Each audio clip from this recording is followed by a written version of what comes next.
Well, the community aspect was very important for us because we're already a community college and our governors were really keen to use this positively. And so we put together a community forum of inviting people from business, voluntary sector, the church, you name it, any group in the community were invited onto our community forum that fed into our governing body.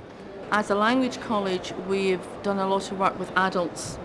but at the moment we're actually about to run an alternative curriculum centre,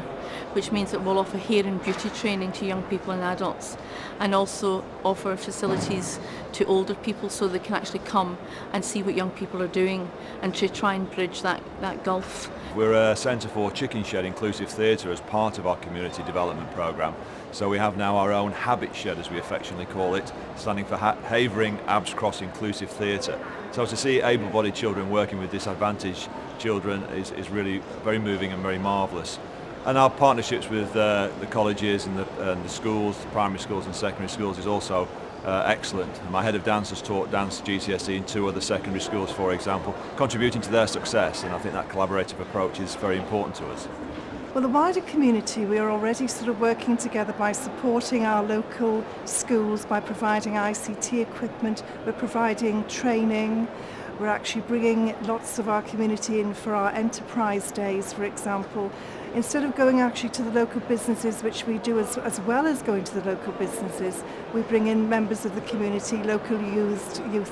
workers to actually work with our children and our teachers. I believe the benefits have been, particularly with the primary school students, it's been an absolute pleasure to have them in, for them to come into the science labs, to work in the technology rooms, and to see a big smile on their face. It obviously has a benefit, an overall benefit to the school, because they take the message out that, well, it's okay to be at John Spenlough. We've just started a project with, hopefully in conjunction with Rolls-Royce,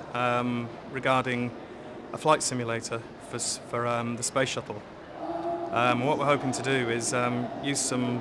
fairly up-to-date software to run a space shuttle flight simulator, and we brought in an ex-fighter pilot who's going to coach the community and